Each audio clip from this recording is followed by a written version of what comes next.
Good morning student. हम बात कर रहे थे कॉलोइडल सॉल्यूशन की इलेक्ट्रिकल प्रॉपर्टीज की, जिसमें हमने देखा कि किस तरह से कॉलोइडल सॉल्यूशन में इलेक्ट्रिकल चार्ज जनरेट होता है और किस तरह उस चार्ज की वजह से कोई भी कॉलोइडल सॉल्यूशन पॉजिटिवली चार्ज या नेगेटिवली चार्ज कॉलोइडल सॉल्यूशन कहलाता है। अब हम बात करेंगे उस पॉजिटिवली चार्ज या नेगेटिवली चार्ज कॉलोइडल सॉल्यूशन के अट्रैक्ट करने की, अपोजिट चार्ज को अट्रैक्ट करने की। तो क्या होता है उसमें, आज का हमारा टॉपिक है हेल्महोल्ट्ज डबल लेयर। एक डबल लेयर बनने वाली कॉलोइडल पार्टिकल के अराउंड। देखो, after preferential adoption of ion the form positive और negatively charge ion layer attract the counter ion from the medium. Counter ion यानी अपोजिट आयन को attract करेगी। जो भी चार्ज प्रेफरेंशियल एब्जॉर्प्शन के थ्रू से जिस चार्ज की लेयर को अट्रैक्ट किया है, कैसे करता है, क्यों करता है, ये अच्छे से क्लियर है हमारा कंसेप्ट। अब जिस चार्ज के आयंस को उसने अट्रैक्ट किया था, वो आयंस मीडियम में प्रेजेंट नेगेटिवली चार्ज आयन को अट्रैक्ट करेंगे, okay, and form a second layer. और इस तरह चार्ज की एक दूसरी लेयर बनेगी। The combination of these two opposite layer charge is called Helmholtz double layer. तो ये जो कॉम्बिनेशन बना है लेयर्स का, इसे हेल्महोल्ट्ज डबल लेयर कहते हैं। किस तरह बना, ये भी हमारी कंसेप्ट क्लियर होती है।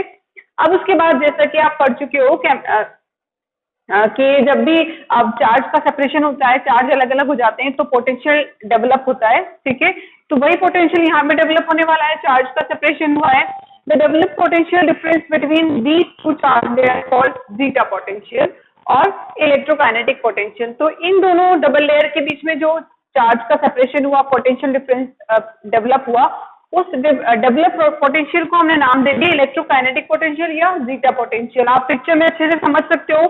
वही हमने एजीआई प्रेसिपिटेशन का एग्जांपल लिया है। एजीआई ने प्रेफरेंशियल एब्जॉर्प्शन के थ्रू या तो पॉजिटिव गेन करेगा या नेगेटिव गेन करेगा। मान लो इसने पॉजिटिव प्रीफर करके एब्जॉर्ब किया, तो पॉजिटिव चार्ज की लेयर बनी हुई है। ये positive charge layer counter ion यानी अपोजिट आयंस को अट्रैक्ट करेगी और इस तरह से डबल लेयर बनेगी पॉजिटिव और नेगेटिव की। इसे हम जीटा पोटेंशियल कहते हैं। आगे बढ़ेंगे हम इलेक्ट्रिकल प्रॉपर्टीज के थ्रू और कौन कौन सी कैरेक्टर्स देखने को मिलते हैं कॉलोइडल सॉल्यूशन में, उनकी भी बात करेंगे। आप तब तक इसे नोट डाउन करो।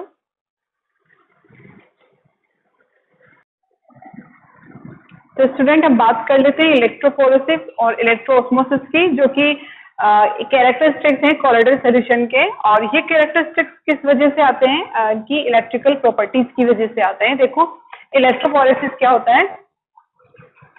The movement of colloidal particle under the action of electrical field is known as electrophoresis. आपको पता है कि इलेक्ट्रिकल कॉलोइडल सॉल्यूशन जो है वो इलेक्ट्रिकल चार्ज कैरी करते हैं।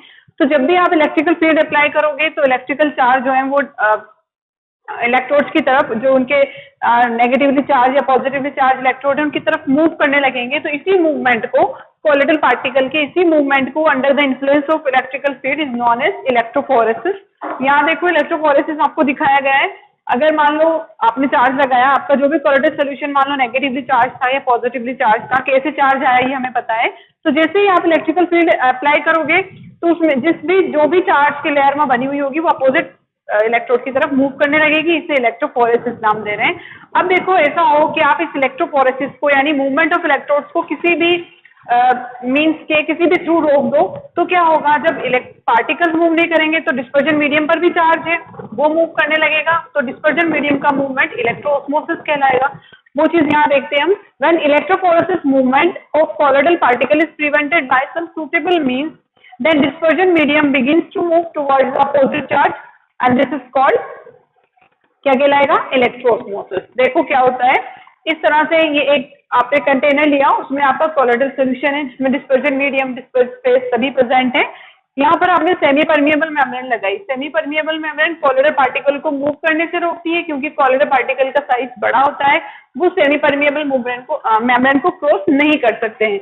तो आपने यहाँ पर इलेक्ट्रोड लगाए हुए हैं, इलेक्ट्रिक फील्ड अप्लाई किया हुआ है, बट आपने एक सेमी परमिएबल मेम्ब्रेन बीच में लगा दी, जिसकी वजह से क्या हो रहा है कि आपकी कॉलोइडल पार्टिकल मूव नहीं कर पा रहे हैं। तो कौन मूव करेगा? डिस्पर्जन मीडियम, क्योंकि डिस्पर्जन मीडियम जो सॉल्वेंट है वो आसानी से मूव कर जाते हैं सेमी परमिएबल मेम्ब्रेन से। तो हमारा डिस्पर्जन मीडियम अपोजिट इलेक्ट्रोड की तरफ मूव करने लगेगा। इसी प्रोसेस को हम नाम देते हैं इलेक्ट्रोऑस्मोसिस। और ये सब किसके फ्लुएंस में होती है? ये सब इलेक्ट्रिकल फील्ड के फ्लुएंस में होती है। और ये किस वजह से होता है इलेक्ट्रोकाइनेसिस या इलेक्ट्रोऑस्मोसिस?